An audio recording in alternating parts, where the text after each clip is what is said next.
ইমাম সাহেব বলেন, যুবক, বহুদূর জঙ্গল পেরিয়ে একজন আল্লাহওয়ালা আছে, বড় নামি কামি আল্লাহওয়ালা। ওই আল্লাহওয়ালার কাছে গিয়ে একটু তুমি খবর নাও, তার কাছে তুমি বায়াত হও, মুরিদ হয়ে যাও। বড় একজন আল্লাহওয়ালা নামি দামি, যাও। ইমাম সাহেবের পরামর্শ নিয়ে যুবক রওনা হয়ে গেল। যুবক যেতে যেতে যেতে যেতে ওই এলাকায় গিয়ে শুনে, ইমাম সাহেবের নাম অনুযায়ী একজন বড় আল্লাহওয়ালার পরিচয় এলাকার মানুষ দিল। ওই আল্লাহওয়ালার নাম হলো আবুল হাসান খেরকানি রহমাতুল্লাহ আলাইহি। আশরাফ আলী থানভী রহমাতুল্লাহ আলাইহি ইলাজে কিবির নামক কিতাবে ঘটনা উল্লেখ করেছেন। যুবক গিয়া এলাকার মানুষের পরামর্শ নিয়া বলে, ওই যে জঙ্গলার পাশে আল্লাহওয়ালার ঘর, আবুল হাসানের ঘরে গিয়া তার সাথে মোলাকাত করো। যুবক বাড়ির দরজায় গিয়া প্রথমে আওয়াজ দিলেন, আমি এক আগন্তুক যুবক, আল্লাহর ওলি আছেন কিনা একটু দেখবো, মোলাকাতের জন্য আসছি। কোনো জবাব আসলো না। যুবক একটু অপেক্ষা করে আবার বললেন, এই ঘরের মধ্যে কি কেউ নাই? কোন এবারও আওয়াজ নাই, সারা নাই। আবার আওয়াজ দিলেন, কেউ কি নাই? আমি আগন্তুক, বহু দূরের এক যুবক, মোলাকাতের জন্য আসছি। তিনবার বলার পরে হঠাৎ করে এক মহিলার কণ্ঠে আওয়াজ ভেসে আসলো। মহিলা ডাক দিয়া কয়, রে যুবক, কোথায় যাবি, কেন আসছো? বলে, আবুল হাসান নাকি বড় একজন বুজুর্গ, তার কাছে আমি সবক নেওয়ার জন্য আসছি, তওবা করো। মহিলা ডাক দিয়া বলে, বাড়িতে চলে যাও, এমন একজন নষ্ট হুজুরের কাছে মুরিদ হলে কোনো লাভ না। এই বেটা, বাড়ি যা। এদেশে হুজুরের অভাব আছে? কত বক্তা ঘোড়ার ঘাস কাটে, এখানে কেন? যাও, যাদের নামে বিশাল টাইটেল আছে, বিশাল পাখরি, হাতে লাঠি, তসবি, পুরা জামা কাপড়ের উপর আর একটা পোশাক, আবাকাবা, শেরওয়ানি, লঙ্গি ভরা হুজুর কো বয়ান শুনে কি লাভ? যাও। যুবক কয়, এত নামি দামি বিশ্বাস, আর ঘরের মহিলা কয়ে বাঘরের কাছে মুরিদ এলাম। যুবক তো জীবনে আল্লাহওয়ালা সম্পর্কে ধারণা নাই, তবে ভক্তি আছে। বেয়াদবি করে না। এবার যুবক মনের কষ্ট নিয়ে বাড়ি রওনা। এলাকার মানুষ একজন দেখে বলে, যুবক মাত্র আসলা, আবার যাও কেন? কারণ যুবক বলে, ঘরের মহিলা এমন খারাপ আচরণ করেছে, আমার মনে বড় কষ্ট, আর আমি থাকবো না। বলে, দাঁড়াও, আমরা আল্লাহওয়ালা আবুল হাসানকে ভালো করে চিনি, এ যে বড় বুজুর্গ, কোনো সন্দেহ নাই। তুমি মুরিদ হও আর না হও, একটু সাক্ষাৎ করে যাও। ঘরে নাই, কোথায় পাই? বলে, আবুল হাসান বড় গরিব, জঙ্গলে কাঠ কেটে বিক্রি করে করে সংসার চালায়। আহা, পিসাবের অঢেল সম্পদ।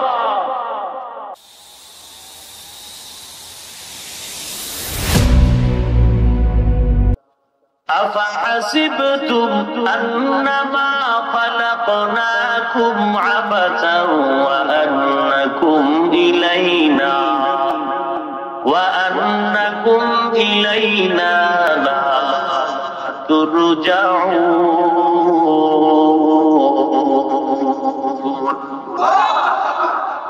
ما خلقت الجن والإنس جزء مقصود الجهاد। হে মানুষ, তুমি কি ভেবেছো আমি তোমাকে অনর্থক সৃষ্টি করেছি? কখনো না, আমি তোমাকে অনর্থক সৃষ্টি করি নাই। তুমি ভাবতে পারো আমার কাছে আর কোনোদিন ফিরে আসতে হবে না? না না, আমার কাছে একদিন আগে পরে তোমাকে হাজিরা দিতেই হবে, পালাবার কোনো সুযোগ নাই। আমি আল্লাহর আদালত থেকে কেউ পালাতে পারে নাই। তুমি কত বড় শক্তিধর বাহাদুর, তোমার থেকে বড় বাহাদুর ফিরআউন, তোমার থেকে বড় বাহাদুর ছিল কারুন, তোমার থেকে বড় বাহাদুর ছিল নমরুদ, হামান, সাদ্দাত। কেউ পালাতে পারে নাই। গায়ের জোরে 40 বছর ক্ষমতা দখল করে গাদ্দাফিও বাঁচতে পারে নাই, শেষ রক্ষা হয় নাই। সাদ্দামের পরিণাম ফলটা তাকায় দেখ, ইতিহাস। আরো কাছে আসেন, বাংলাদেশের ভেতরে আমরা মিডিয়া জগতে এমন কিছু দুর্ঘটনার খবর দেখতে পাই, যারা একটা টেলিফোন করলে, হ্যালো বললে, বহু আল্লাহর বান্দা দামি দামি মানুষ তাদের পেছনে ঘুরে। কিন্তু আমরা হঠাৎ করে দেখি ভাগ্যের চাকা ঘুরে এমন দামি মানুষের হাতে হ্যান্ডকাফ।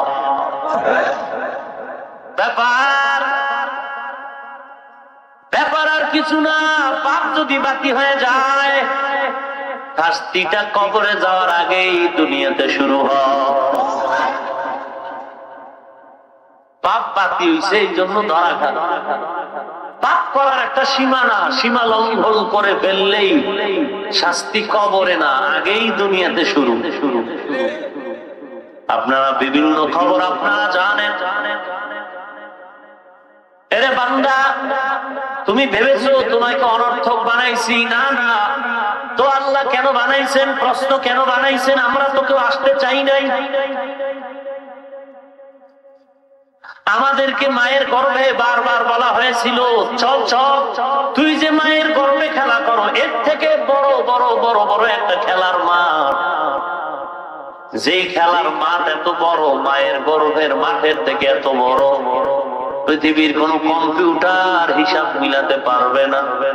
আমরা বলেছিলাম না না, এই খেলার মাঠই তো বড়, এর থেকে আবার বড় মাঠ এটা কেমনে হয়?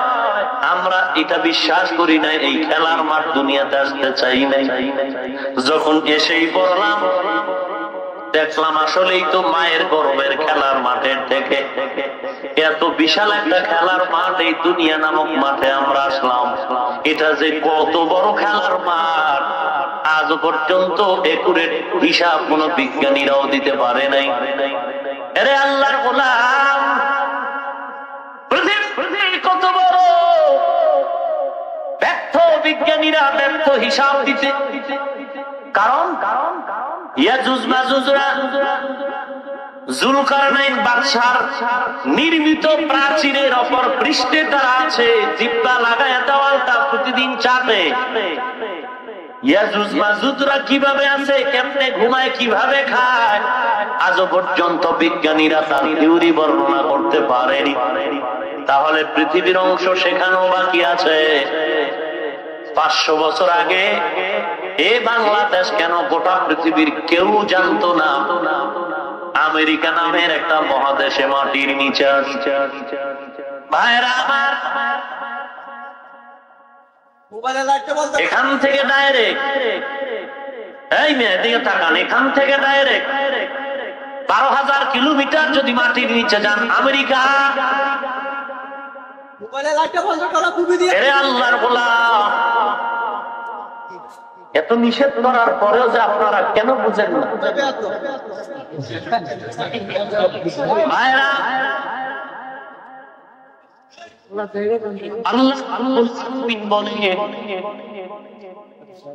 আরো কত কিছু জমিনের মধ্যে আবিষ্কার হবে, বান্দা তুমি জানো না। আমি আল্লাহ তাআলা কেন তোমাকে বানাইছি, দুইটা কারণ কোরআনে আল্লাহ স্পষ্ট বলেন, ওয়ামা খালাকুতুল জিন্না ওয়াল ইনসা ইল্লা লিয়াবুদুন।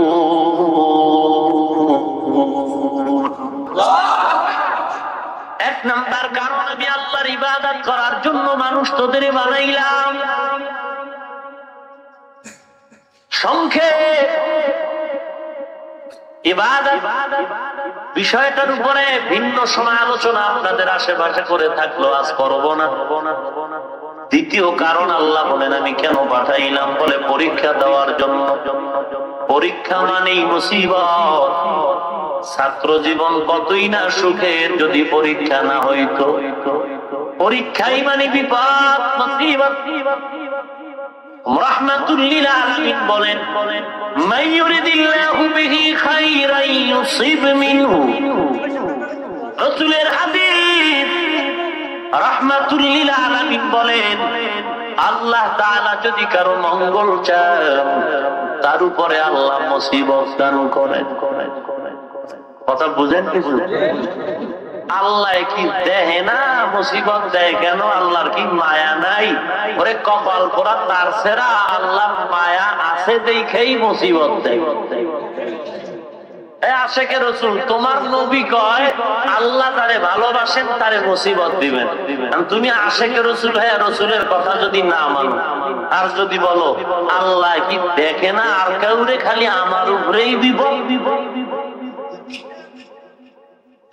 তাহলে তুমি আশেকে শয়তান, তুমি আশেকে রসুল নামের বাটপার।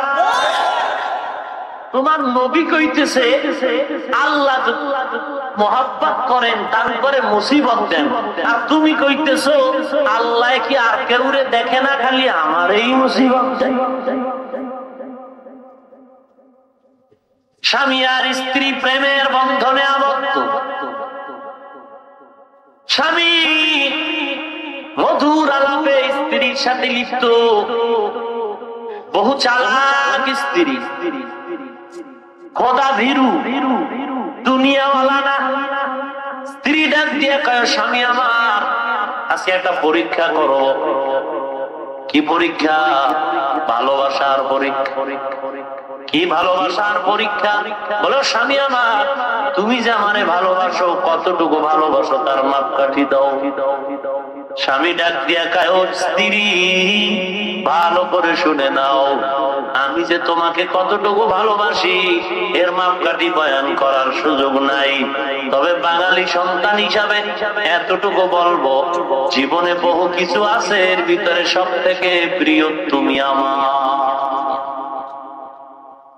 আমি তোমার তুমি ছাড়া আমার জীবনে কেউ নাই। তোমার জন্য আমার জন্য তুমি কি করবে? সব করবো। বাপ সারবি রেডি, মা সারবি। এই যুবকরা ঘুমাও, বয়ান বুঝো না। এক রশিতে দুইজন, একটা মাইয়ার পিছে বইরা বাপ সারে, মা সারে, ভাই সারে, বোন সারে, গাড়ি সারে, বাড়ি সারে, সব ছেড়ে এক রশিতে শেষ পর্যন্ত দুইজন। ওই মাইয়া তোরে জান্নাতে নিবে?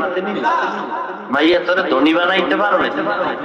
হ্যাঁ, তাহলে এই মাইয়ার পিছে বইরা সব ছাড়ো, নিজের টাকা পয়সা সব বিলীন। মিথ্যা বলছি? কারণ কি? ওর ঘামে মেশকের ঘাম। ব্যাপার একটা মেয়ের পেছনে পড়ে মা বাপ ভাই বোন টাকা পয়সা সব যদি বিলীন করে দাও, কেন? বলে ভালোবাসা। আল্লাহ রাব্বুল আলামিন বলেন ও গোলাম একটু নিজের বিবেকের প্রশ্ন কর। দুনিয়ার মানুষ মানুষকে ভালোবেসে যদি জীবন দেয়, টাকা দেয়, বাড়ি ঘর ছাড়ে, মা বাপ চাইরা দেয়, যারা মোহাম্মদ নবীর আশিক ওরা নবীর মহব্বতে পড়িয়া কেন জীবন ছাড়বে না, মা বাপ ছাড়বে না, জীবনটা আল্লাহর পথে দিবে না? সাহাবায়ে কেরামরা এমন আশিক ছিলেন যে নবীর মহব্বতে জীবনটা পর্যন্ত বিলায় দিলেন। আর আমরা মুখে বললো কাজে ক্ষেত্রে মোটেই। স্ত্রী তুমি আমাকে বলছো আমি তোমার, আমি যা চাইবো তা দিবা, বলে চাইতে দেরি হবে, দিতে দেরি হবে না। স্ত্রী ডেকে বলে ও স্বামী আমার এখন যদি আমি চাই এখন দিবা, বলে এখন চাইলে আমি এখনই দিব। স্ত্রী ডাক দিয়া কয় স্বামী মনটা খারাপ করবা না, আমি এখন চাইলে যদি দাও দেরি না করে আমারে 3টা তালাক দিয়া দাও।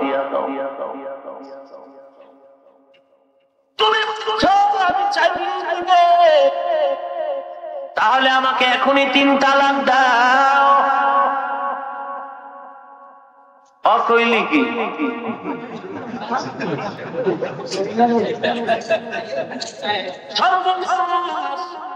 চান্দি গরম হয়ে গেছে। কি কইল স্ত্রী, এটা কি সম্ভব? বলে তুই পাক্কা ওয়াদা করেছো আমাকে যা চাইবো দিবি, তালাক চাইছি দিয়ে দে। এটা সম্ভব না। এবার সমাধানের জন্য পয়গম্বরের দরবারে রওনা। প্রতিমধ্যে যাওয়ার পর হঠাৎ করে রাস্তার পাশে স্বামী হোঁচট খেয়ে পা ভেঙে গেল। পা ভেঙে যাওয়ার পরে স্বামী আল্লাহর বান্দা রাস্তার পাশে পড়ে কান্না শুরু করলো, আমাকে ধর। স্ত্রী হাতটা ধরে বলে, স্বামী মাফ করে দাও, আমি যে তোমার কাছে তালাক চাইছি না, আমি কথা উল্টো করে নিলাম, মাফ করে দাও। স্বামী ডেকে বলে, ও বিবি আমার, কেন তুমি তালাক চাইছো বলবা? বলে, আমি তালাক চাওয়ার কারণ তোমার ঘরে আল্লাহর রহমত নাই, এই জন্য চাইছি। বলে, তার কি প্রমাণ? বলে, তুমি তো পয়গম্বরের একটা হাদিস আমারে শুনাইছো, আল্লাহ যদি কাউকে ভালোবাসেন তারে মুসিবত দেয়। এই ঘরে আমি যতদিন তোমার সংসার করলাম কোনদিন আমি কোনো মুসিবত দেখি নাই। আমি ভাবলাম মুসিবত নাই, খোদার রহমত নাই। যেই ঘরে আল্লাহর রহমত নাই সেই ঘরে আমি থাকতে চাই না। এখন রাস্তায় তোমার পাও ভাঙছে, মুসিবত আসছে, খোদার রহমত আসছে, অতএব আমি আর তালাক নিব না। রহমত আল্লাহর যেখানে আমিও থাকবো সেখানে। এই তার ছেড়া বাটপা খোদায় খালি মোরে মুসিবত দেয় আর কাউরে দেখে না। আশিকে রাসূল নবীজি বলেন, মাই ইউরিদিল্লাহু বিহি খাইরান ইউসিব মিনহু, আল্লাহ যার মঙ্গল চান তাকে মুসিবত দেন। এবার আশিকে রাসূল কি মুসিবত দেখলে উল্টা কিছু বলবে? এই যে এত বৃষ্টি, আল্লাহ তো পারতেন অনাবৃষ্টি দিয়ে পুরো বন্ধ করে দিল। আল্লাহ আবার আমগো ধৈর্যের পরিচয়ে একটু সুযোগ দিলেন কথা বলা। আল্লাহ দয়া মোটেও করে নাই। অধৈর্য কেন? আল্লাহ তাআলা বলেন, আমি তোকে 5টা পরীক্ষা করব। কয়টা? 5টা পরীক্ষা। 1 নাম্বার মিনাল খাউফ, ভয়। 2 নম্বরে হলো আল জু', ক্ষুধা। 3 নম্বরে ওয়ানাকসিম মিনাল আমওয়াল, সম্পদের ঘাটতি ঘটায়া। ওয়াল আনফুস, সন্তান দিয়ে নিয়ে যাব। ওয়াস সামারাত, ফসল 1 বছর ভালো দিব, আবার ঘাটতি ঘাটা পালায় দিব। এই 5টা পরীক্ষায় যদি তুই পাস করতে পারো জান্নাত পেয়ে যাবি, কোনো সন্দেহ নাই। তবে পাস করার জন্য যেই মেডিসিন প্রয়োজন, ওই মেডিসিনটার নাম হলো ধৈর্য। পাস করার জন্য তোমার একটা মেডিসিন লাগবে। কি মেডিসিন? আরো মহাব্বতে বলেন কি? ধৈর্য তো দামি একটি সম্পদ। হাসরের ময়দানে আমার আল্লাহ বলবেন, ধৈর্য ধারণকারীরা কোন টেনশন করার দরকার নাই, বিনা হিসাবে জান্নাতে যাও। ইন্নামা ইউওয়াফাস সাবিরুনা আজরাহুম, ইন্নামা ইউওয়াফাস সাবিরুনা আজরাহুম বিগাইরি হিসাব।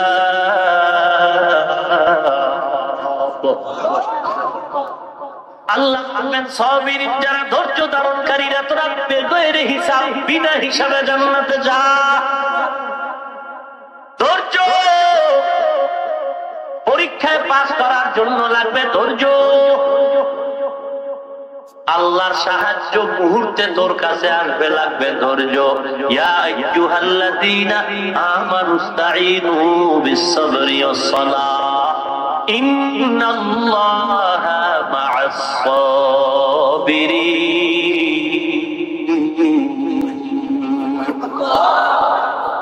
ধৈর্য আছে কি? 2 ঘন্টা বয়ান শুনলো, 5 মিনিট বইসা একটু দোয়াটা করবে, ধৈর্য নাই। 2 ঘন্টা বসে বয়ান শুনলো, 5 মিনিট অপেক্ষা করে দোয়াটা করে আল্লাহর কাছে কান্নাকাটি করে যাবে, ধৈর্য হলো না। ইমাম সাহেবকে রাত লম্বা লয়, মুসল্লির মাথা গরম হয়ে যায়। রমাদানে তারাবির নামাজে টের ভাঙন যায়, খতমে তারাবিতে এত দ্রুত কমিটি গর্ব করে আনবো, হাফেজ সাহেব এত দ্রুত করে বিদ্যুৎ বেচারা পেন। আরে আল্লাহ তোমার আমার মধ্যে ধৈর্য। একজনে যদি কয় তোরে 12টা বাজানো, আমি বলি তোরে 1.5টা বাজানো। হাসির খোরাক নাই রে বাবা। কোরআন যদি তোমার অন্তর বলে সত্য, হাদিস যদি তোমার অন্তর বলে সত্য, এক যুবক একটু বল সত্য না মিথ্যা?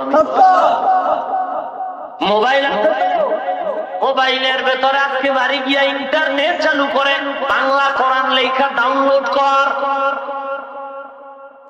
কিনা লাগবে না, বাংলা কোরআন লেখে ডাউনলোড করে নামা।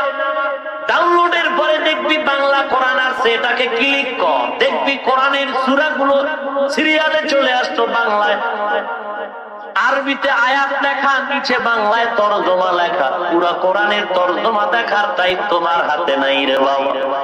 তুমি বালিশে মাথা লাগায় 5টা মিনিট আমার পায়ে হাত দেওয়া অনুরোধ, তুমি একটু কোরআনটা খোলো মোবাইলে।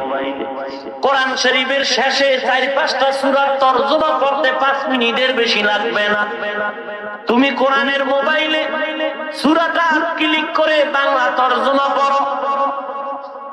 সংক্ষেপ 2-3টা সূরার তরজমা তুমি আজকে পড়ে দেখো। আল কারিআতু মাল কারিআ ওয়া মা আদরাকা মাল কারিআ ইয়াওমা ইয়াকুনুন নাসু কাল ফারাশিল মাবসুস। আছে না? আলহাকুমুত তাকাসুরু হাত্তা যুরতুমুল মাকাবির কাল্লা সাওফা তা'লামুনা সুম্মা কাল্লা সাওফা তা'লামুন ওয়াইলুল লিকুল্লি হুমাযাতিল লুমাযা আল্লাযী জামা'a মালাও ওয়া 'আদ্দাদা ইযা যুলজিলাতিল আরদু জিলজালাহা ওয়া আখরাজাতিল আরদু আসকালাহা আরাআইতাল্লাযী ইউকাযযিবু বিদ্দীন ফাযালিকাল্লাযী ইয়াদু'উল ইয়াতীম। এই সূরাগুলোর তরজমা পড়ে দেখ, বাংলা তরজমা করে তোর দিলের প্রশ্ন কর। এই সূরার ভিতরে আল্লাহ জাহান্নামের বয়ান করেছে। তোমার অন্তরকে যদি প্রশ্ন করে জিজ্ঞাসা করো, অন্তর এই যে বাংলা তরজমা দেখলাম এগুলো সঠিক না বেঠিক, তোমার অন্তর যদি বলে সঠিক, তাহলে তুমি এবার চিন্তা করে তরজমার সাথে তোমার শরীরটারে মিলাই দেখো। যদি দেখো জাহান্নামের তরজমাওয়ালা সূরার সাথে তোমার পুরা জিন্দেগি মিলে গেল, তাহলে কপালে লেখো জাহান্নামের আযাবে আসামি তুমিও একদম, তুমিও জাহান্নামের আসামি। কত কবরে আগুন দেখা যায়, কত কবরে সাপ দেখা যায় আমার এই দেশে, কত কবরে আবার 20 বছর পরে কাফন সহ লাশ তাজা। এই দেশের খবর শুনাইতেছি। যত কবরে আগুন দেখা গেল এ যাবৎ, যত কবরে সাপ দেখা গেল, সব বেনামাজি গুনাহগারের কবর। আর যত কবরের কাফন সহ লাশ তাজা পাওয়া গেল, সব নামাজি নেককারওয়ালার কবর।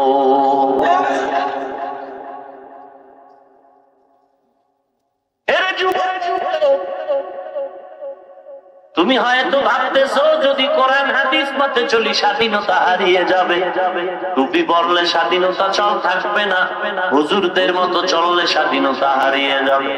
আল্লাহর কসম, আমি একবারও বলি না রে যুবক, তোদের পাও দুটো আগায় দে, আমি তোর পায়ে হাত রেখে বলতেছি।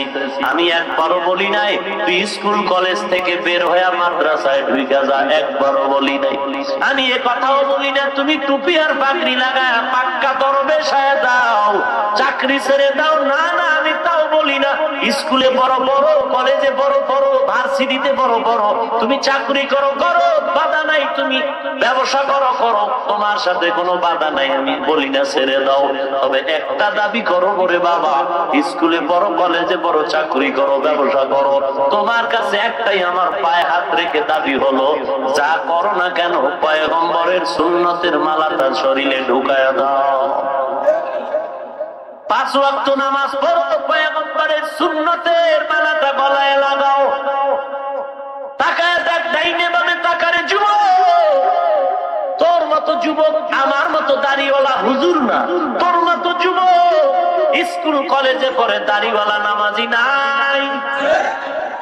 পায়ে হাত রেখে বলবো, রাগ করিস না, আমারে জবাব দে। তোর মতো ক্লাসের যুবক যদি নামাজ পড়ে, তুই কেন পারো না জবাব? তোমার মতো যুবক দাড়িওয়ালা নামাজি র্যাব আর নেই, পুলিশ বিডিআর নাই, তুমি কেন পারবা না? আমি ডাইরেক্ট ক্যান্সার দিব, তোমার কপালটা পুরাটাই পুড়ে গেছে। তওবা না করা পর্যন্ত ভয়াবহ পরিস্থিতি তোমার সামনে আসবে। তোমার মতো যুবক চাকরি করে, ব্যবসা করে, কোটি টাকার মালিক, 1 টাকাও হারাম খায় না, নাই। তুমি কেন পারো না রে বাবা? তোমাকে বললেই বলো হুজুর, মিথ্যা না বললে ব্যবসা চলে না। আসলে তোর ভিতরটা নষ্ট হয়ে গেছে। কত আল্লাহর বান্দারা দোকানের সামনে সাইনবোর্ড লাগাইয়া নিচে দিয়া লেখছে অবশ্যই বিক্রি করা মাল ফেরত নাও, আর তুই বাদ পাড়াইয়া লেখছো বিক্রি করা মাল ফেরত নেওয়া হয় না। নবী কয় বিক্রি করা মাল ফেরত দিবি, তোর জন্য জান্নাতের পথ আসান হয়ে যায়। আর তুমি লেখলো বিক্রি করা মাল ফেরত নেওয়া হয় না, তার মানে তুমি ডিজিটাল বাটপার, তুমি উল্টা পাল্টা পাবলিকের সাথে বেচা কেনা করবা, ফেরত দেওয়ার যেন সুযোগ না পায়। অথচ এই যুগেই হাজারো দোকানওয়ালা আছে, তুমি যদি ঠিকানা চাও আমি দিব, এদের সাইনবোর্ডে লেখা, ভিজিটিং কার্ডে লেখা, বিক্রি করা মাল অবশ্যই ফেরত নেওয়া হয়।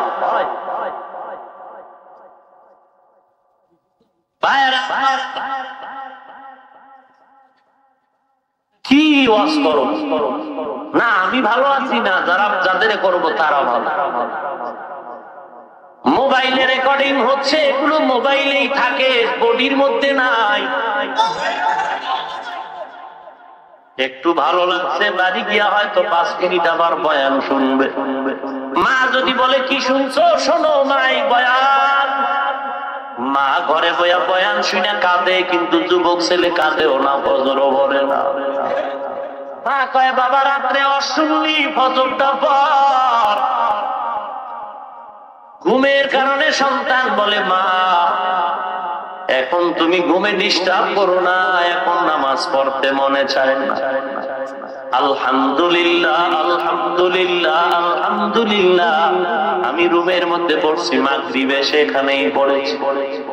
একটা যুবক আপনার আশেপাশে এলাকার ছাত্র মোবাইলটা ওপেন করে ওর ছবিটা আমার সামনে দিয়ে কয় হুজুর দেখেন আমার ছবি। ওই ছেলেটার মাথায় টুপি, লম্বা জামা, আমার মতো এরকম জামা বইরা ঢুইকা মুসাফা পড়লো, সালাম দিয়া মোবাইলটা দিল।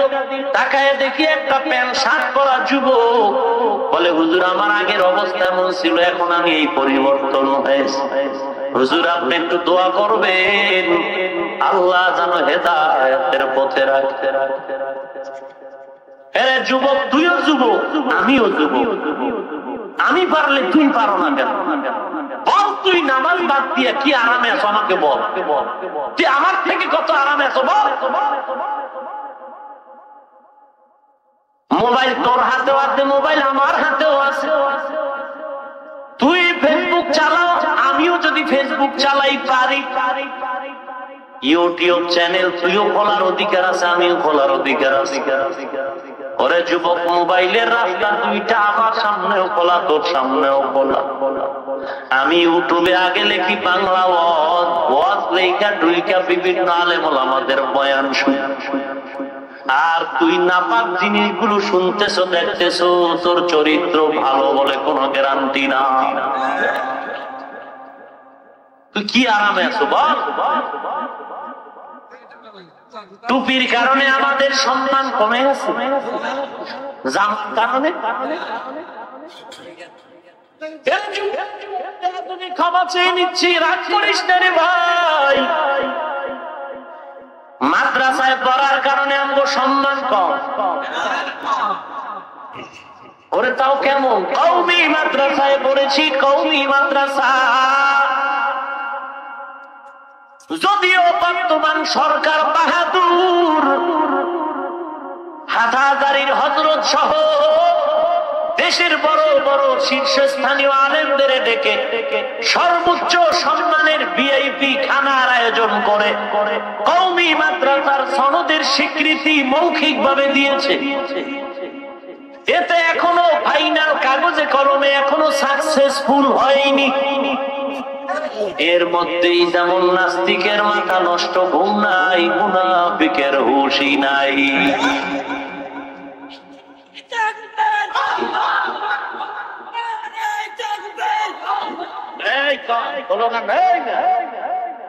ভাইয়েরা আমার কথা বুঝেন না, বুঝেন ভালো করে বুঝেন।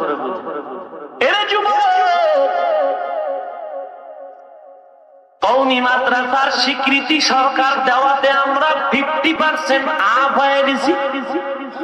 আগে ডাউন ছিলাম না, না আমরা তো সার্টিফিকেটের আশায় পড়ি নাই।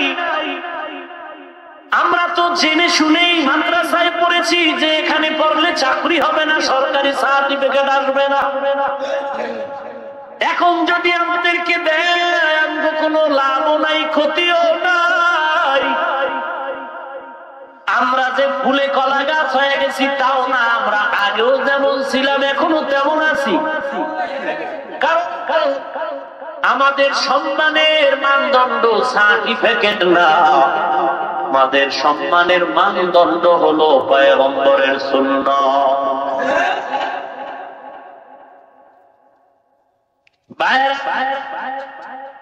ভালো করে বুঝ, পাও ধরা লাগলে আমি ধরি, তারপরও বুঝার চেষ্টা কর। আর যদি ভুল বলি এখানে বল, আমি সবার সামনে তওবা করব।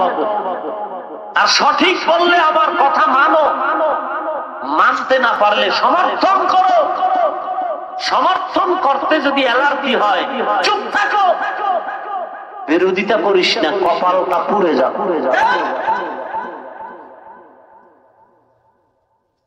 ভুল বললে ধরায় দে, সঠিক বললে মান, না পারলে সমর্থন করো, না পারলে চুপ থাকো। বিরোধিতা করিয়া কবিরা গুনাহ আমলনামায় জমা করিস না। এই যে পাঁচ কল্লি টুপি মাথায় দিলাম, আজও পর্যন্ত আল্লাহকে সাক্ষী রেখে বলছি, অন্য টুপিওয়ালাকে হিংসাও করি না, গালিও দেই না। তুমি কেন দাও বলো?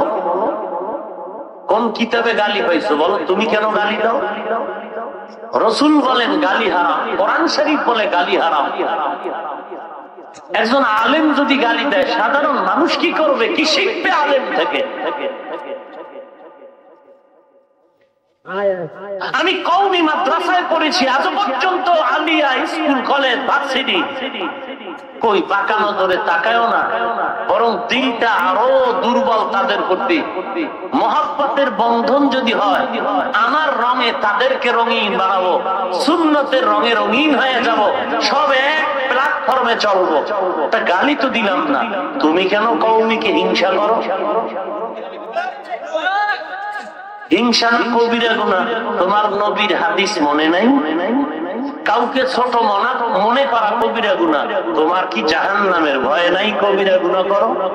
গালি দেওয়া কবিরা গুনাহ। তোমার কি কবরের আযাবের ভয় নাই?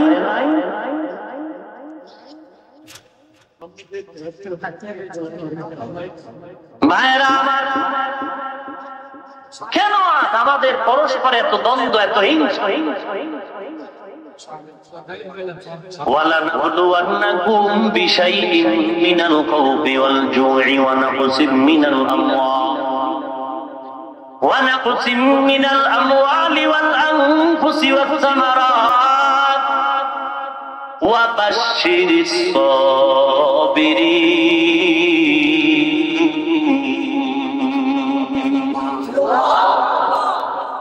পরীক্ষায় পাশ করার জন্য পুঁজি লাগবে কিনা? পুঁজির নাম কি? ধৈর্য আছে? কই এই কথা নিষেধ করি আর বলি, কোন রকম ভয় আবার উঠে, ভয় আবার উঠে। ভাইরা আমার, আল্লাহ আপনি আমাদের সবাইকে সাবিরিনদের অন্তর্ভুক্ত করে দেন। ধৈর্য এত দামি একটি সম্পদ। আল্লাহ তাআলা ধৈর্য ধারণের দোয়া শিখাইছেন, রব্বানা আফরিগ আলাইনা সাবরান ওয়া থাব্বিত আকদামানা ওয়ানসুরনা আলাল কওমিল কাফিরিন। ধৈর্য ধারণ করে মুমিন, ওয়াসবির আলা মা ইয়াকুলুনা ওয়াহজুরহুম হাজরান জামিলা। চার গুণওয়ালা মানুষ জান্নাতে যাবে। ওয়ালা আসর ইন্নাল ইনসানা লাফি খুসর ইল্লাল্লাযীনা আমানু ওয়া আমিলুস সলিহাত ওয়া তাওয়াসাউ বিল হক ওয়া তাওয়াসাউ বিস সাবর। ধৈর্যের এত বয়ান, সারা রাত ধৈর্যের বয়ান করলে শেষ করা যাবে না। যুবক, দুই ভেতরে পিস্তল, কোথায় যুবক? বন্ধু বান্ধব ছাইরা দে, নাইলে তাড়াতাড়ি মরবি। কারণ বন্ধু এসে কয় চলো বন্ধু ঘুরে আসি, 3 দিন পরে বন্ধুর খবর নাই, মা বাবায় কান্না করে ছেলে নিখোঁজ। 1 সপ্তাহ পরে ছেলের লাশ দেখে বাড়ির বাগানে ভরে আছে। মিথ্যা কইছি? এই যুবকরা, জীবন নিয়ে যদি একটু শান্তিতে বাঁচতে চাও, বন্ধু বান্ধব ছাড়, সবাই তো বন্ধুরাই করো। এই ঘটনা হয় নাই? বন্ধু বান্ধব ছাড়, মদের আড্ডা, জুয়ার আড্ডা, তাসের আড্ডা, এই যত মিলবি সাথে একটু আঘাত লাগলেই সবাই একজোট হয়ে তোরে সাইজ করবে। বন্ধু বান্ধব ছাড়, আড্ডা ছেড়ে দে যুবক। মা বাবাকেও বলছি হুঁশিয়ার হতে হবে। সন্তান স্কুলে যাচ্ছে, বেলা 8টায় পাঠাইছো, বিকাল 4টায় ছেলেটা স্কুল থেকে আসবে, ক্লাস শেষ। তোমার মেয়েটাও কলেজ থেকে 4টায় ছুটি হবে, চলে আসবে। প্রথম দিন তোমার মেয়েটা 4টায় আসে না, আধা ঘন্টা লেট হলো। মা যদি বলতো কন্যা সন্তান 4টায় ক্লাস শেষ, আধা ঘন্টা দেরি কেন হলো? দ্বিতীয় দিন সন্তান ভয়ে ভয়ে তাড়াতাড়ি যাইতো, তুমি জিজ্ঞাসা করো নাই। পরের দিন আরো 1 ঘন্টা দেরি, পরের দিন আরো 1 ঘন্টা। এইবার মা তুমি চাইরা দেওয়ার কারণে মেয়েটা বেপরোয়া বন্ধু বান্ধব নিয়ে আড্ডায় চলে যায়।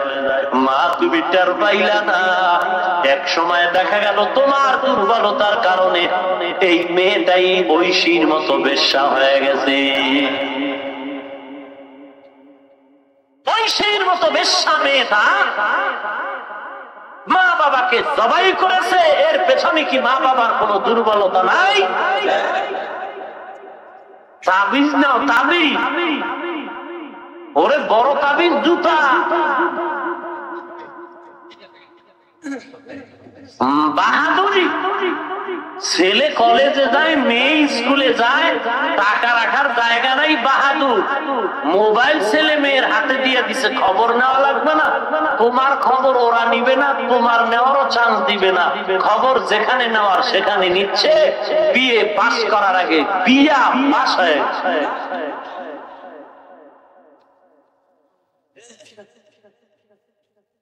সন্তান তোমার যে জুতা দিয়া বিদায় না, এটার জন্য দোয়াই মুসপর।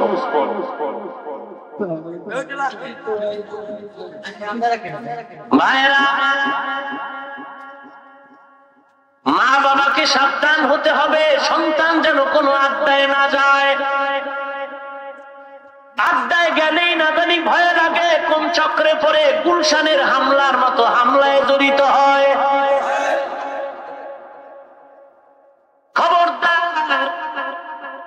বিভিন্ন চক্রান্ত চলছে যুবকদেরকে পথচ্যুত লাইনচ্যুত করার জন্য।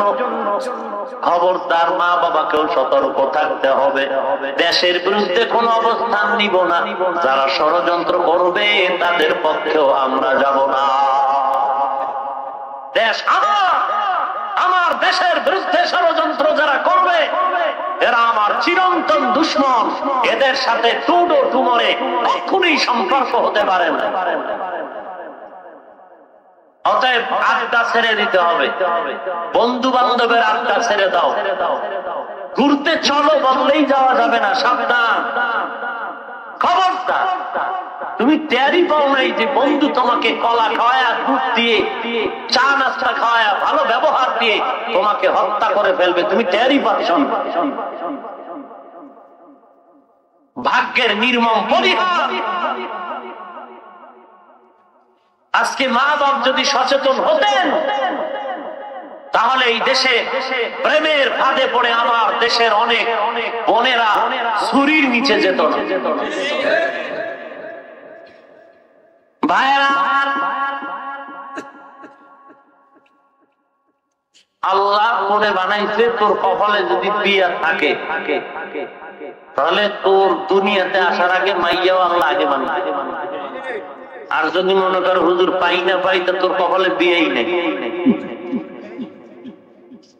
বুঝো নাই? তোর কপালে বিয়া নাই। আর যদি থাকে চুপচাপ চরিত্র ঠিক করে চল, আল্লাহ তোরে ওই মেয়েটা কেমনে মিলাই দিবি তুই বুঝতেও পারবি।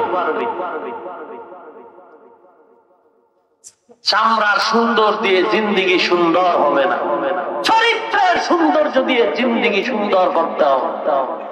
দুশ্চরিত্র মেয়ের দ্বারা তোর সংসার কোনোদিন সুন্দর হবে না। চরিত্র ভালো হলে, আখলাক ভালো হলে সংসার দিন দিন উন্নতির দরজায় চলে যাবে।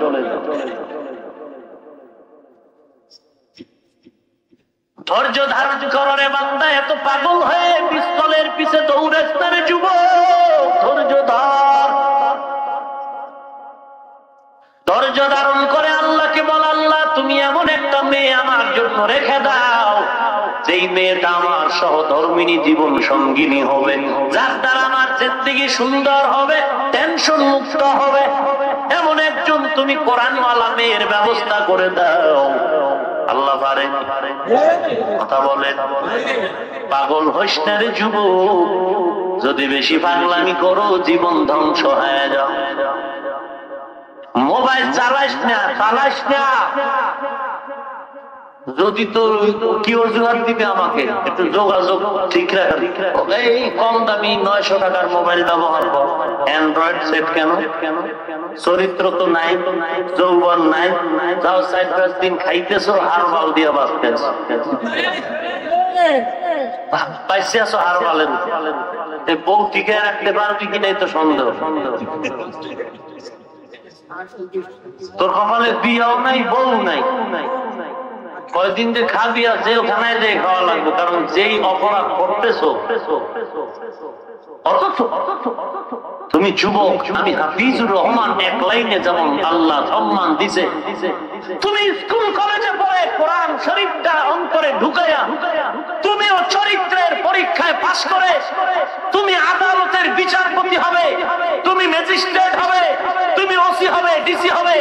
তোমার মতো আদর্শ যুবক ভালো সার্টিফিকেট নিয়ে চান্দিনা থানার ওসির চেয়ারে যদি বসো, তোর আদর্শ দিয়ে চান্দিনা আদর্শবান হয়ে যাবে। তোর ওদিক থেকে সম্মান হোক, অসুবিধা কি? চরিত্রের ঘরে আগুন লাগলো কেন?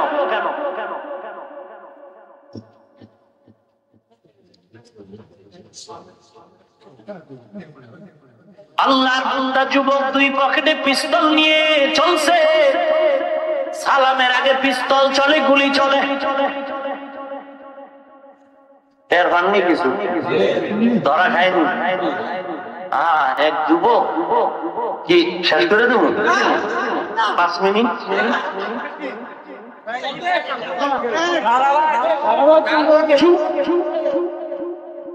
রাতের ধারে বিছানায় এসে শুয়ে বলল ঘুমাবে। খুব খেয়াল কর যুবকরা, যুবকরা বেশি করে কেন? তোরা ঠিক, বাংলাদেশ না গোটা দুনিয়া। 100 যুবক যদি এই চান্দিনাই মহিচাইল এলাকায় একটা স্লোগান দিয়ে কয় ফজরের নামাজ যে পড়বে না আর বিরাটি ভাঙ্গে ভালাম, পুরারা কাতার সোজা করবে যে অজু পরে পর আগে কাতার সোজা। এই যুবক তুই স্লোগান দিবি, চরিত্র তোরটাই তো ভালো, স্লোগান দিবি তো করবি। এই হুজুর একটু ওয়াজ হইছে, ওয়াজে আইয়া কত যুবক তওবা করে না? তোর কপালে এমন পোড়া যে তোরে একজনে বাস দিয়ে কইছে খবরদার হাফিজুর রহমানের ওয়াজে যাবি না। দিছে হ্যাঁ না, একটু কথা শুই না, দিলটা নরম তো হইতে পারে, কপাল এখান থেকেও ঘুরে দিন। আচ্ছা মসজিদে তাবলীগ জামাত আইছে, একটু বয়ান শুনি, খবরদার আযাবুল কবর চলে, যাবি না।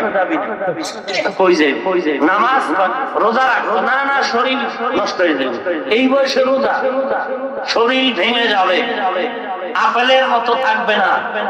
আরে বেটা 6 বছর বয়সের বাচ্চা দেখছো? আমি 6 বছর বয়স থেকে রোজা রাখা শুরু করছি, আমার বাপ মায়ের রোজা রাখাই। তুই তো বাহাদুরি করো, জীবনে ফুল প্যান্ট দূরের কথা, হাফ প্যান্ট জীবনে বাবা পরায়নি, শার্ট প্যান্ট না। এই যে জামা দেখো, এই জামা আর লুঙ্গি আর পা জামা দিয়েই আমার জিন্দেগি শুরু থেকে আজ পর্যন্ত চলছে।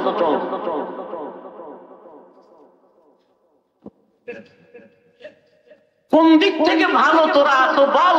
ইসলাম থেকে সুন্নাত থেকে দূরে গিয়া কতটা আরামে আছো? টুপি মাথায় না দিলে যদি বলো যে হ্যাঁ বড় লোক হওয়া যায়, বল আমি এখন টুপি ছাড়ব। কোন দিক থেকে তুমি আরামে নাই? চতুর্মুখী তুমি বিপদগ্রস্ত। তোমার বয়স যত বাড়ে বিপদ তত গ্রাস করে নিচ্ছে তোমার। না লেখাপড়া হইতেছে, লেখাপড়াও নাই। পরীক্ষায় পাশ করো, নকল ছাড়া হয় না। নকল করে পাশ করা না করা সমান।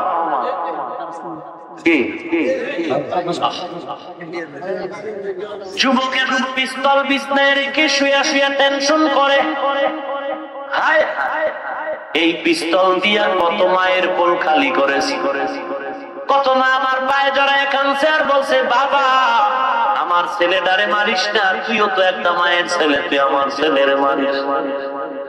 যুবক মনের ভিতরে তাক কাটলো, আমার ডানে কত বান্ধব ছিল, বামে ছিল, এক এক করে সবাই চলে গেল, একদিন আমিও চলে যাব। তবে এলাকার মানুষ জানে আমি বড় একজন চিহ্নিত সন্ত্রাসী, এই বদনাম নিয়ে কবরে যাব না।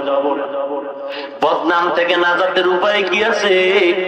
যুবক চিন্তা করে করে হঠাৎ গুমরাই কানের মধ্যে ফজরের আযান শুনে চলে আসলে। যুবক এবার মন চেঞ্জ হয়ে গেল। আল্লাহ হেদায়েত দিতে আর কতক্ষণ? আর হেদায়েতটা আসে আল্লাহই দেয়, কিন্তু কোনো উসিলা লাগে। কেমন কেমন এই যুবক এলাকায় একজন বড় বুজুর্গ বিশ্বা হুজুরাই বিশ্বা হুজুর চিনেন? 1 নাম্বার আলামত বিড়ি টানে, হ্যাঁ 2 নাম্বার দাড়ি নাই, 3 নাম্বার বেপরদায় মহিলাদের লয়ে জিকির করে, হ্যাঁ না গুনাহ কি জিনিস আল্লাহ ওয়ালা জানেই না। এমন একজন বুজুর্গ মহিচার এলাকা আছে, এলাকার একটা যুবক শুনছে এই বাড়িতে একজন বিশ্বা হুজুর আইছে, বড় বুজুর্গ। ও খেলার মাঠ থেকে সময় বিশ্বা হুজুরের কাছে গিয়ে কয় হুজুর আমার মাথায় একটা দম করে ফু দেন, আমার জন্য দোয়া করে। এই যে সালাম দিল, কাজটা কারবারটা শুরু হয়ে গেল। এই যুবক এখন বাড়ি যাইয়া কেমন যেন মনের মধ্যে কেমন আনচান শুরু হয়ে গেল। আরে আমি কোথায় চলছি? আমার নামাজ নাই, আমি তো একটা মুসলমানের সন্তান। ওই যে হুজুরে বোধহয় দোয়া দিতে, দোয়াটা কাজে লাগে গেছে। যুবক এখন হঠাৎ চেঞ্জ হয়ে গেছে। বড় বড় বড় বড় সন্ত্রাসী হেদায়েত হয় না? কারণ কি জানেন? সব কথা তো আর পাওয়া যায় না। বড় আন্ডার ওয়ার্ল্ডার গ্রাউন্ড, আন্ডার গ্রাউন্ডে যারা থাকে মাদ্রাসায় লাখ লাখ টাকা দেয় ওরা, জানেন? খবর নেই।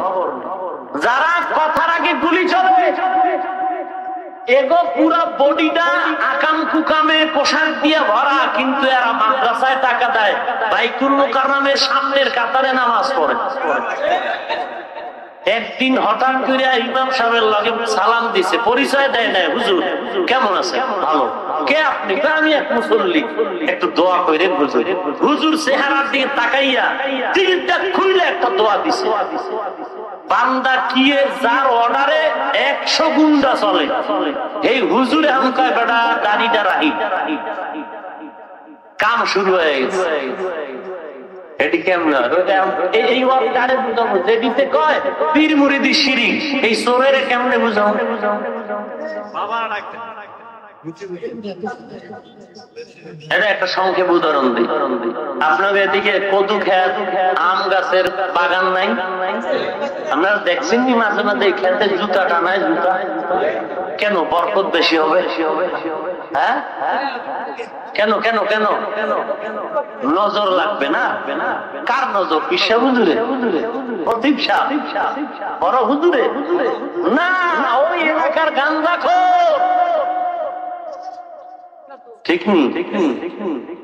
রাস্তা দিয়া বিড়ি টানে আর সোনাবন্দের গান গায়ে গায়ে যায়।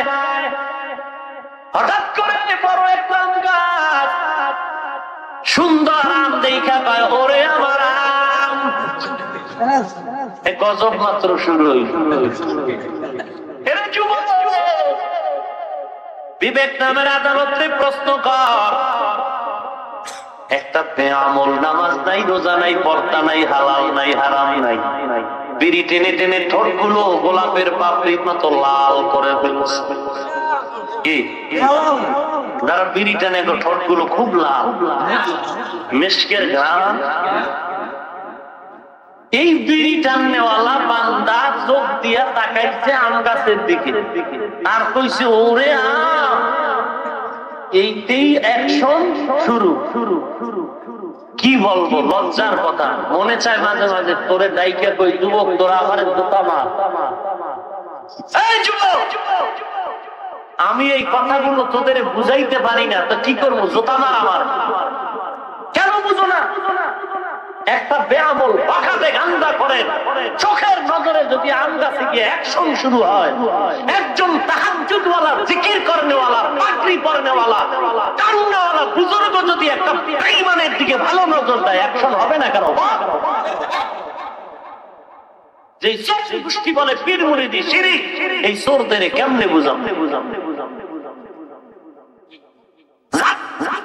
দরকার নাই, এদের কিভাবে বুঝাই যে আল্লাহওয়ালার নজরে সন্ত্রাসী তওবা করতে বাধ্য?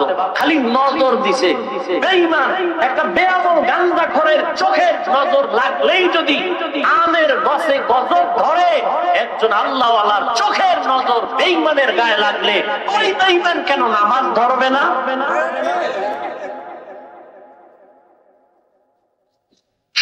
কথাটা বুঝাইতে বড় ব্যর্থ আমরা। এই জন্য তুমি যেই দলে থাকো, যেই লাইনে থাকো, কোনদিন সাদা দাড়িওয়ালা, কোন মুরব্বী, কোন বাকরিওয়ালা, চাই তোমার পরিচিত অপরিচিত, বিপক্ষের, কোনদিন দূরে বইয়া হোক, কাছে বইয়া হোক, হিংসাও করবা না, গালিও দিবা না, পারলে দোয়া দিবা। মনে থাকবে? রিক্সা চালায় বহু দাঁড়িয়েওয়ালা আছে না? বেড়া 2-1 টাকার জন্য জীবনে যদি ধমক দিয়া থাকো, বুড়ারে খুঁজা পাও ধরে মাপসা, না পাইলে আল্লাহর কাছে মাপ চাও, আর দোয়া চাইও। রিক্সাওয়ালা, দাড়িওয়ালার দোয়াও খোদায় কবুল করতে পারতে পারে। যুবক এবার ফজরের আযান কানের মধ্যে আসার পর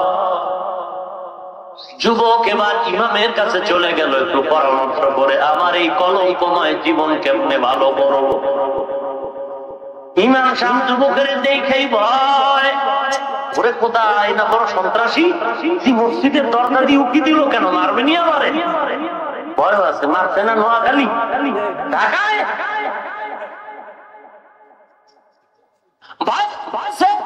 যুবক কয় কোনো ভয় নাই রে হুজুর, আমি আপনার পরে কোনো আক্রমণের জন্য আসি না, এই বড় পরামর্শের জন্য আসি। আমি এখন সন্ত্রাসীর সাইনবোর্ডে নাই, আমি তওবার সাইনবোর্ড নিতে আসি। ইমাম সাহেব খুশি হয়ে যুবকের সালাম দিয়া কয় চলো আমার রুমে চলো। অজু বানাও, জীবনে তো যুবক অজু বানায় না, এইভাবে অজু করো, নামাজ পড়ো। নামাজের পরে ইমাম সাহেব বলে রে বাবা, যদি নিজের জীবনটারে পরিশুদ্ধ করে নিতে চাও, আল্লাহর কাছে কান্না করো, আর একজন আল্লাহওয়ালা বুজুর্গ কান্নাওয়ালার হাতে হাত দিয়া পায়া থাও, মুরিদ হইয়া তার পরামর্শ নিয়ে জীবন চালাও। যুবক বলে হুজুর এমন একজন ভালো আল্লাহওয়ালা কই পাই? ইমাম সাহেব বলেন যুবক,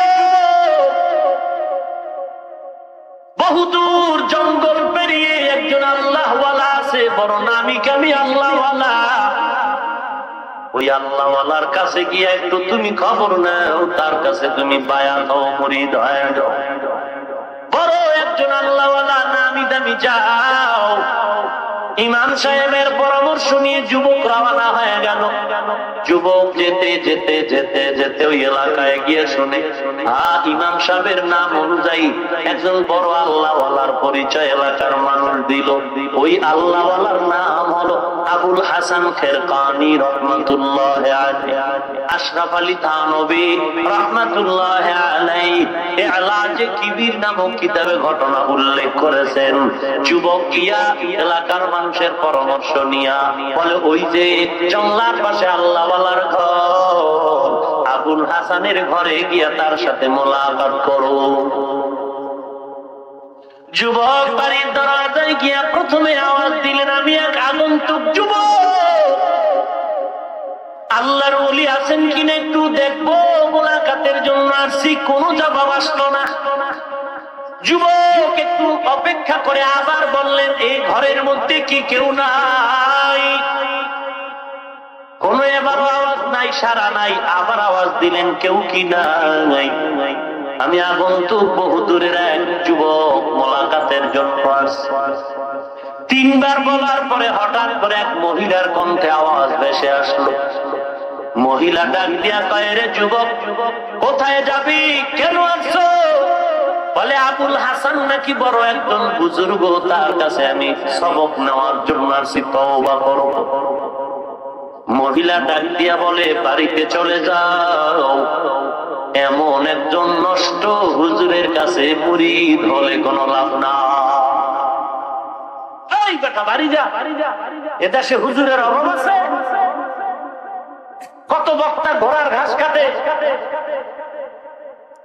এখানে কেন? যাও, যাদের নামে বিশাল টাইটেল আছে, বিশাল পাখরি, হাতে লাঠি, তসবি, পুরা জামা কাপড়ের উপর আর একটা পোশাক, আবাকাবা, শেরওয়ানি, লঙ্গি পরা হুজুর বয়ান শুনে কি লাভ? যাও যাও। যুবক কয়, এত নামি দামি বিশ্বাস, আর ঘরের মহিলা কয় বাঘরের কাছে মুরিদ এলাম।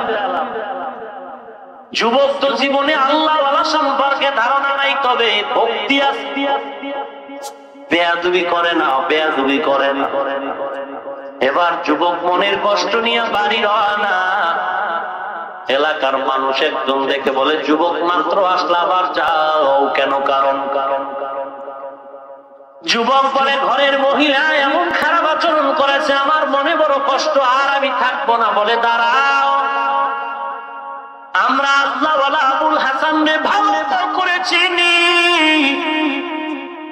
এ যে বড় বুজুর্গ, কোনো সন্দেহ নাই।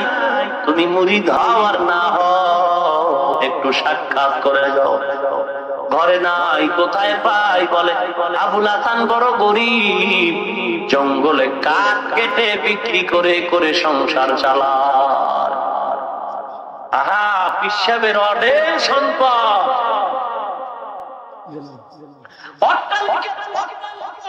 পীর সাহেবের, অথচ যাকাত ঠিক মতো দেয় না, খালি মুরিদদের কয় দাও দাও দাও দাও। কথা বুঝেন? এত সম্পদ পীর সাহেবের 10-12 বছরে হজে যাইতে পারে, 20-30 বছর হলো বান্দা একবারও বাইতুল্লাহ জিয়ারত করতে যায় না। ছোট্ট কপাল পরা, ছোট্ট কপাল পরা, রাসূলের বড় দুশমন। হজে যাবো কেন? দোহারে তো বাইতুল্লাহ রেডি। ঢাকা দোহার হজ বাবা কোন জঙ্গলে হজ করতেছে বুঝে না কিছু।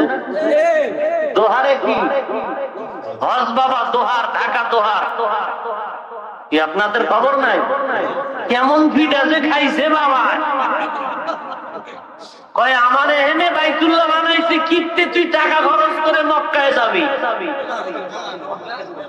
এ যুবক, এখানেও তো মানুষ ঘুরছে, সাদা কাপড় পরে নারী পুরুষ ঘুরছে, দেখেন না? ইউটিউবে গিয়া দেখেন, আছে। চিন্তা করেন, বাইতুল্লাহ যেখানে 1 রাকাত নামাজ পড়লে 1 লক্ষ রাকাত নামাজের সওয়াব। পৃথিবীতে একটা মায়ের সন্তান কি বলতে পারবে বাইতুল্লাহ আল্লাহর নবীর মসজিদ ছাড়া আমগো বাংলাদেশের বাইতুল মুকাররমে অথবা পিসা হুজুরের খানকায় নামাজ পড়লে 1 রাকাতে 2 রাকাতের সওয়াব? অথচ দোহারে বাইতুল্লাহ বানাইছে, আর সেখানেও মানুষ তাওয়াফ করে আর কয় লাব্বাইক আল্লাহুম্মা লাব্বাইক। এরাও মানুষ। কোথায় যাব রে ভাই? বড় মুসিবত। এত টাকা, এত টাকা, এরপর বলে আরো দাও, আরো দাও। অথচ গরিব মুরিদ আছে, তার খবর নিতে পারে না। যাকাত দিলে কোটি কোটি টাকা যাকাত দিতে পারে, অথচ ওই সময়ের ঘটনা আবুল হাসান খেরকানি রহমাতুল্লাহ আলাইহি জঙ্গলে কাঠ কেটে বিক্রি করে সংসার চালায়।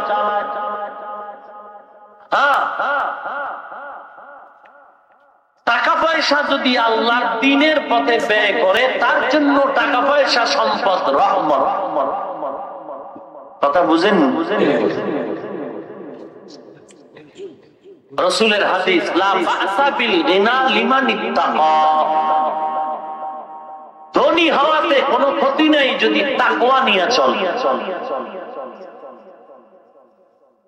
এবার যুবক বলে, তো জঙ্গলা থেকে আসবেন? বলে হ্যাঁ, এই পথে বাজারে যাবে, এখানে দাঁড়াও। যুবক পথের মাঝে দাঁড়ায়, কিছুক্ষণের মধ্যে তাকায় দেখে জঙ্গল থেকে একজন পাগড়ি পরা আল্লাহর বান্দা বাঘের পিঠের মধ্যে সাওয়ার হয়ে আসতেছে।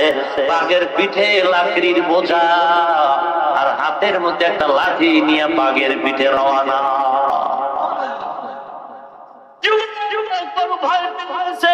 বাঘ দেখলে ভয় তো লাগবেই। বাঘের পিঠে আরোহিত আল্লাহর ওলি পাগড়ি পরিহিত ব্যক্তি বলে, যুবক দাঁড়াও, কোনো ভয় নাই, কোনো ভয় নাই। যুবক দাঁড়ায় গেল, সামনে এসে বাঘ দাঁড়ায় গেল, দেখে বাঘের পিঠে লাকড়ির বোঝা আর হাতে যে একটা লাঠি দেখছিলাম, এটা দুনিয়ার কোনো কাঠের লাঠি না, আল্লাহর ওলির হাতের লাঠি হলো জঙ্গলের একটা জাতি সাপ। যুবক কয়, তোমার বাড়ি কইতে? হুজুর কথা কন আগে কথা বলেন, আপনার ম্যাডামের ব্যবহার খারাপ কেন? এটারে এখনো রাখছেন কা? দুনিয়া এত শোনা সন্ত্রাসী করছে না জীবনে? কথা হয় না, কথার আগে গুলি চালাইতে। পিসা হুজুরের সাথে একটু কথা তো খুব গরম হয়েই বল, হুজুর সালাম কালাম পরে ম্যাডাম রে সাইজ করেন না কেন? আমি কত মানুষ সাইজ করে আপনার দ্বারাইছি, আমি টের পাইছি। হুজুর কয় সমস্যা কি? বলে হুজুর দিলের দরদ নিয়ে আসছিলাম, এমন ব্যবহার করছে আমার মন খারাপ হয়ে গেছে। খুব খেয়াল করেন, আল্লাহর ওলি আবুল হাসান দেখে বলে, রে যুবক, তুমি যে আমার ঘরের আহলিয়ার ব্যবহার শুনছো কয় মিনিট? বলে 1 মিনিটও না। তাই নাকি? বলে হ্যাঁ। যুবক তুই 1 মিনিটের কথা শুই না মাথাটা গরম করে ফেলেছ। আর 1 মিনিট, 1 দিন আর 1 বছর না, আমার এই যৌবন কাল থেকে বৃদ্ধ বয়স পর্যন্ত এই গালাগালি তার জবানে শুনে আর আজও পর্যন্ত আমি কোনোদিন উত্তরও দেই নাই। আমি আল্লাহর দরবারে বহু চোখের পানি ফেলে হেদায়েতের দোয়া করেছি। এরে যুবক, আজকে তুমি 1 মিনিটের গালি শুই না মনটা খারাপ করেছো, আর আমার জীবন যৌবন এই মহিলা নিয়ে কাটাইলাম, কত গালি আর কত কিছু শুনলাম, আজও পর্যন্ত কিছু বলি নাই, ধৈর্য ধরেছি। আজকে যুবক তাকায় দেখ, এই ধৈর্য ধারণ করার কারণে আমার আল্লাহ পুরস্কার হিসাবে বাঘ আমার খাদেম বানাইছে, জাতি সাপ আমার লাঠি হয়েছে। ইয়া আইয়ুহাল্লাযীনা আমানু ইসবিরু ওয়া সাবিরু ওয়া রাবিতু ওয়াত্তাকুল্লাহ। ধৈর্য এত দামি একটি সম্পদ, বান্দা ধৈর্য ধারণ করে সামনে আগাও, জীবনটা উন্মুক্ত হয়ে যাবে। ধৈর্যের পাহাড় দৃষ্টান্ত রেখে গেলেন আইয়ুব আলাইহিস সালাম। আপনারা সবাই তার ঘটনা জানেন। এত রোগে পড়ে গেলেন আইয়ুব নবী, দীর্ঘ বছর পর্যন্ত শরীরে পোকা পোকা, এরপর আইয়ুব বেজার। অথচ আইয়ুব নবী ছিলেন অনেক ধনী, অনেক ধনী। শয়তান কয় আইয়ুব তোমার ইবাদত করে সম্পদের মায়ায়। আল্লাহ কয় না না। ইবলিস কয় আল্লাহ আমার উপরে ক্ষমতা দাও, দিলাম। ইবলিস আইয়ুব নবীর সম্পদগুলো জ্বালায়া ছাই করে গিয়া আইয়ুবের কয় তুই সিজদা কারে করো, তোর আল্লাহ তো সম্পদ জ্বালায়া দিছে। আইয়ুব নবী বলেন আলহামদুলিল্লাহ আলহামদুলিল্লাহ। ইবলিস কয় কি ব্যাপার, ইন্না লিল্লাহ কি ভুলা গেলি? বলে না না ভুলি নাই, আমি আলহামদুলিল্লাহ বলার কারণ হলো টেনশন, সম্পদের টেনশনে আল্লাহকে ডাকতে আমার সমস্যা হইতো, এখন আমার সম্পদ নাই, কোনো টেনশনও না।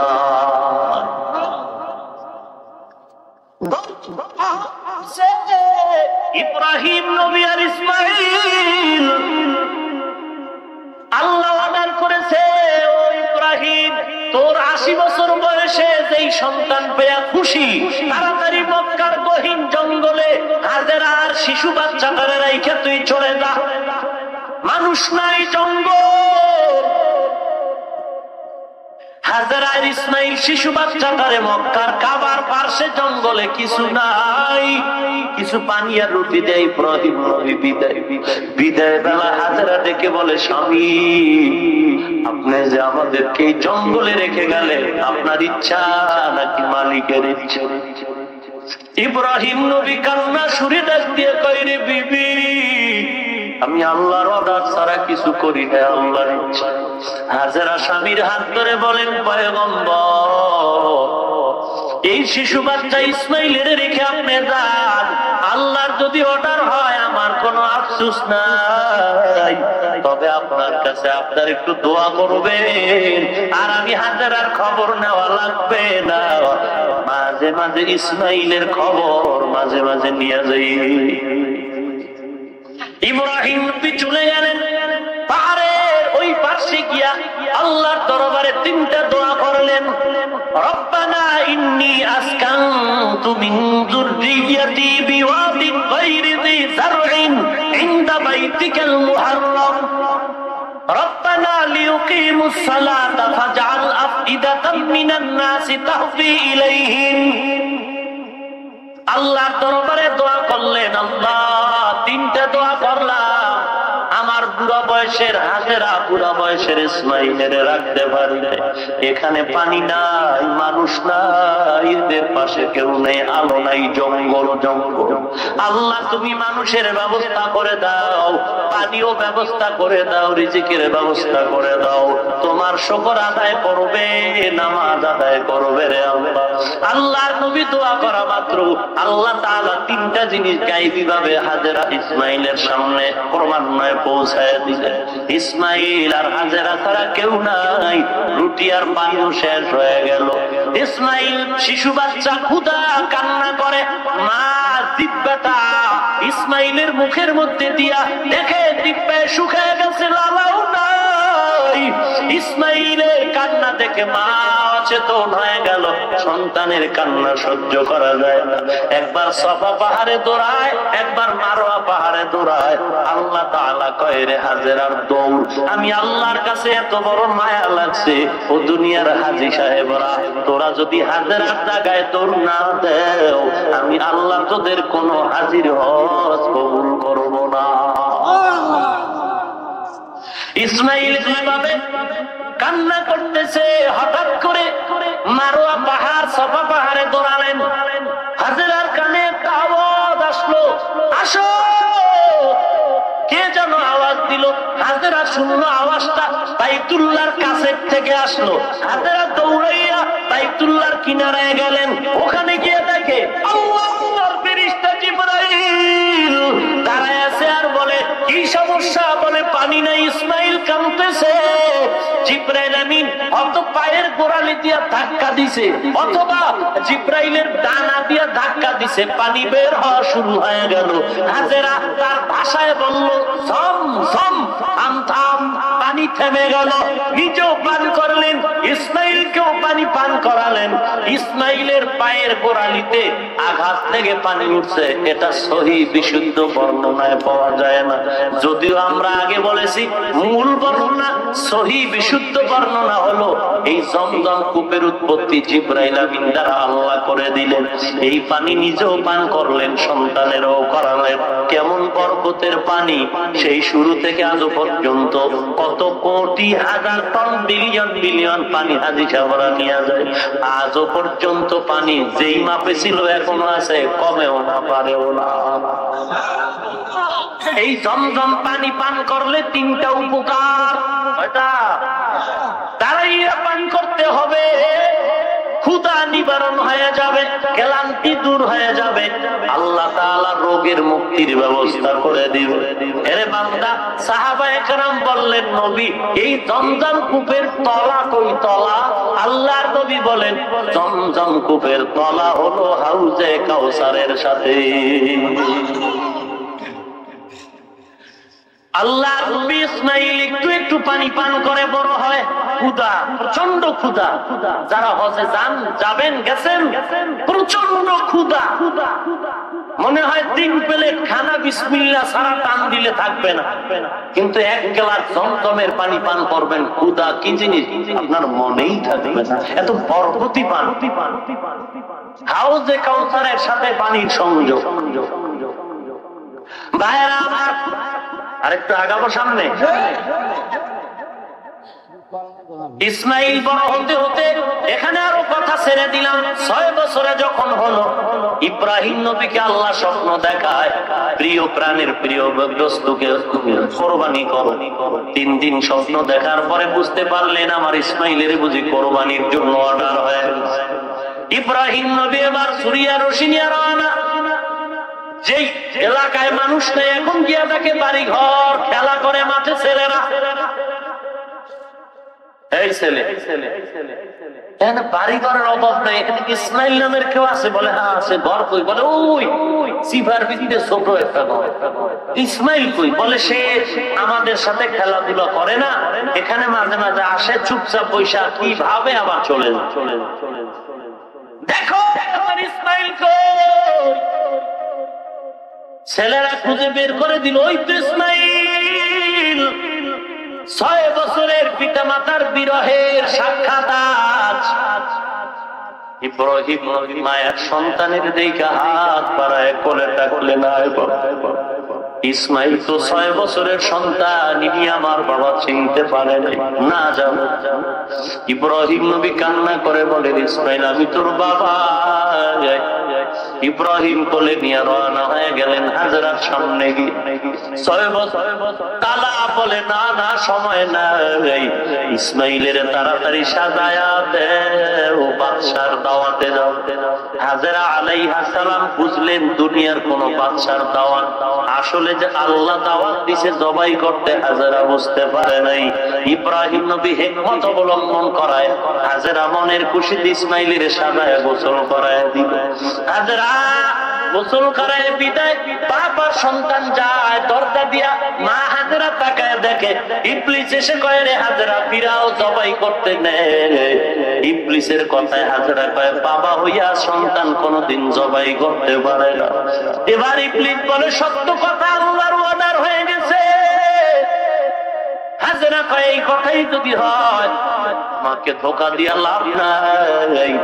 আল্লাহ যদি অর্ডার করে একজন ইসমাইল না, আল্লাহ আমার 100টা ইসমাইল দিলেও আমি জবাইয়ের জন্য রেডি। কেমন মা, কেমন বাবা, কেমন সন্তান! আর তোমার সন্তান রোজা রাখবে, শরীর নষ্ট হবে, ওরা ধোঁকাবাজ। ভাইরা, এবার ইব্রাহিম আর ইসমাইল মিনা বাজারে হাজির হয়ে গেল। ইব্রাহিম নবী চিন্তা করলেন, আমার ছেলেটারে আমি জবাই করব, ছেলেটার একটু টেস্ট করি ও কেমন তৈয়ার হয়ে আছে। আগে কিন্তু পরামর্শ নাই, নতুন প্রস্তাব দিতেছে। ইন্নী আরাতু বিল মানাম আন্নী আযবাহুকা ফানজুর মাযা তারা। ধৈর্য কি জিনিস, ধৈর্য, ধৈর্য। ইসমাইল, আমি ঘুমের ঘরে দেখলাম তোকে জবাই করতেছি, বল তোর কি মতামত। 1 সেকেন্ড দেরি নাই, 6 বছরের সন্তান ইসমাইল সাথে সাথে বললেন, ইয়া আবাতি আলমা তুমার। আব্বা জান, আপনি যা দেখছেন তাড়াতাড়ি তামিল করেন, দেরি করিয়েন না। সাতাজিদুনি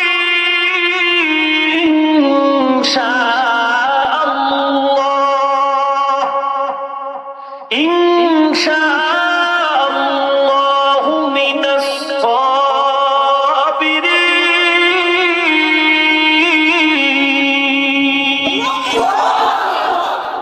ইসমাইল বলে, আব্বা আপনি আমাকে ইনশাআল্লাহ ধৈর্য ধারণকারীদের মধ্যে পাবেন, দেরি করবেন না।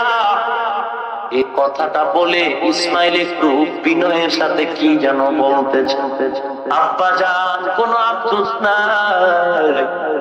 এই কথাটা বিনা বাজারে বলার আগে যদি একটু ঘরে বসে বলতেন, আমি আমার দক্ষিণী মায়ের থেকে একটু সালাদ নিয়ে আসতাম। আমার মা তো জানে না যে আপনি আমাকে জবাই করার জন্য নিয়ে আসছেন। 6টা বছর পর্যন্ত মা কত কষ্ট করে আমারে লালন পালন করে বড় বানাচ্ছে, আপনি একবারও আসেন না। আমার মা আমাকে বাঁচাইতে গিয়া জিহ্বা মুখে দিয়েও আমারে ঠান্ডা করতে পারে। ওই মাকে আমি একটু সালাম জানাইতে পারলাম না রে বাবা, কোনো দুঃখ নাই। আমার মাকে আমার সালাম পৌঁছায় দিয়ে বাবা। বাড়িতে যাওয়ার সময় আমার রক্ত মাখা জামা কাপড় নিবে। আমার মা ইসমাইলের না পায়া হাউ হাউ করে কান্না করো। আপনি ধমক দিবেন না, কিছু বলবেন না, বরং আমার সালাম দিয়ে আমার মাকে সান্ত্বনা দিয়ে আর বলবেন, ইসমাইল তোমার সালাম দিছে, হাসরের ময়দানে ইসমাইলের সাথে মোলাকাত হোক।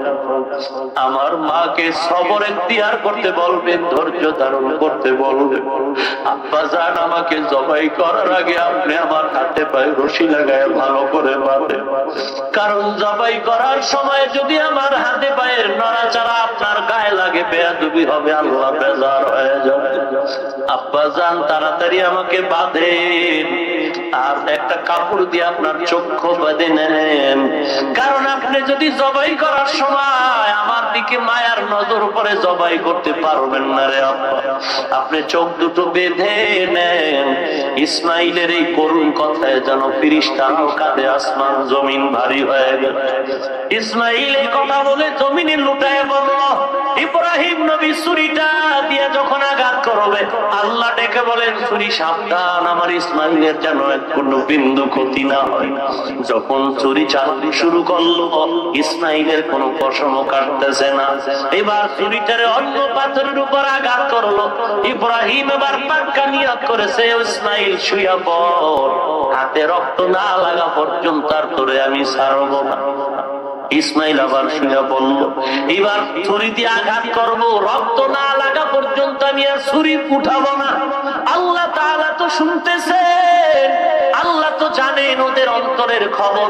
আল্লাহ বলেন আমি ছেলেরে জবাই করবি এইটা চাই না, আমি চাইছি তোর দিলের মহব্বতের টানটা কেমন। ওরে বাবা 2 মিনিটে বললাম, অথচ ভাবতে গেলে বড় কঠিন। ছেলে বাবার শরীর নিচে চলে গেল, বড় কঠিন ব্যাপার। এরে নবীর উম্মত, এবার আল্লাহ জিবরাইলের পাঠায়, কয় রে জিবরাইল, জান্নাতে একটা দুম্বা নিয়ে দৌড়াইয়া যাও, ইসমাইলের সরায়া ওই শরীর নিচে দুম্বাটা দিয়া দাও। জিবরাইল আমিন দুম্বা নিয়া ইসমাইলের শরীর নিচে দিয়া ইসমাইলের সরায়া দিল। ইব্রাহিম নবীর চোখ তো বাঁধা, রক্ত হাতে লাগা মাত্র আলহামদুলিল্লাহ বলে ছুরি চালালেন, কিন্তু তাকায় চোখ খুলে দেখে অচেনা জানোয়ার জবাই ইসমাইল দাঁড়ানো। ইব্রাহিম নবী ভয় পেয়ে গেছেন, আল্লাহ বুঝি বেজার, আসো ইসমাইল তাড়াতাড়ি আবার শুয়ে পড়ো, আল্লাহ বুঝি বেজার হয়ে গেছে। আল্লাহ এবার ওহী নাযিল করে বলে, ইব্রাহিম খবরদার, قد صدقت الرؤيا إنا كذلك نجزي المحسنين। ও ইব্রাহিম আর লাগবে না, পরীক্ষায় পাশ করেছো রে ইব্রাহিম, ইসমাইলও পাশ করেছে, তুমিও পাশ করেছো। যাও তাড়াতাড়ি বাড়ি যাও। হাজেরা ইসমাইলের জন্য চিৎকার করে কাঁদতেছে, ইসমাইলের মায়ের কোলে ফিরায়া দাও। বাদশার দাওয়াতে আসছো, বিদায় বেলা হাদিয়া নেওয়া দরকার। আমি আল্লাহর পক্ষ থেকে এই গোশত দিলাম, হাজেরার কাছে হাদিয়া পৌঁছায় দাও। ওয়াফাদাইনাহু বিযিবহিন আযীম। ধৈর্য বড় দামি এক সম্পদ। বাবার ছুরির সামনে ছেলে 6 বছরে রেডি হয়ে গেল। ওরে মুসলমান, আমাদের ছুরির নিচে সন্তান যেতে হবে না, বরং আল্লাহর ইবাদতের সামনে আমাদের নিজের জীবনটাকে কোরবান করে দিব। নামাজের সময় নামাজ, দোকানদারি চলবে না। আল্লাহর অর্ডারের সামনে নামাজের সময় নামাজ, পর্দা চলবে, কারো কথা মানা যাবে না। আমি আল্লাহর আদেশের সামনে নিজেরে কোরবান করে দিব। আমার চলাফেরা লেনদেন আমল আখলাক সব আল্লাহর মহব্বত অনুযায়ী হবে। এরে আল্লাহর গোলাম, আল্লাহর আদেশের বাইরে, নবীর সুন্নতের বাইরে কিছুই করা যাবে না। ওরে নবীর উম্মতের দল, আজকে থেকে সবরের উপরে তওবার জন্য প্রস্তুত হয়ে যাই। গলায় ছুরি আসবে, চাকরি ঢাকার যাক, নবীরে কাঁদাবো না, দাড়ি কাটবো না, নামাজ ছাড়বো না, বেপরদায় চলবো না। একজন খাঁটি আল্লাহওয়ালার বন্ধু হব, কান্নাওয়ালা বুজুর্গের বয়ান শুনে আমল করব এবং সহিভাবে কোরআন পড়ব। মানুষের সাথে দ্বন্দ্ব করব না, মা বাবার খেদমত করব, মুরব্বীদের সাথে ভালো ব্যবহার করব, দেশের বিরুদ্ধে কোনো ষড়যন্ত্র করব না। যারা করে তাদের থেকে আমরা অনেক দূরে থাকব, তাদের সাথে আমরা মিশতে যাব না। ওরে নবীর উম্মত, তওবার যদি পাক্কা নিয়ত হয়, সবার কপালে হেদায়েত আসবে না, সবাই নাজাত পাবে না। আল্লাহ যাকে কবুল করবেন সেই হেদায়েত পাবে, সে নাজাত পাবে। ওরে আল্লাহর বান্দা, রিজিকের মালিক আল্লাহ, ইজ্জতের মালিক আল্লাহ। চাকরি আমাকে খাওয়ায় না, আমাকে চাকরি চালায় না। আল্লাহ তাআলা আমার হায়াত দিবেন, সম্মান দিবেন। অতএব আমি জাহান্নামী হয়ে কবরে যাব না। আমি এখন থেকে ওই যুবকের মতো তওবা করে মরতে চাই। যদি মনটা ভালো হয়, চাকরি কিছু না, টাকা পয়সা কিছু না। কত মানুষ হঠাৎ করে মারা যায়, পাতের নিচে যুবকের লাশ। ওরে বান্দা, পানির নিচে যুবকের লাশ, ঘরের বিছানায় যুবকের লাশ। অতএব মরণ থেকে পালানোর উপায় নাই। পাক্কা নিয়ত যদি থাকে, গলায় ছুরি আসলেও আর গুনার কাজ করব না, এমন পাক্কা নিয়ত যদি হয়, তওবার খাঁটি নিয়তে দুটো হাত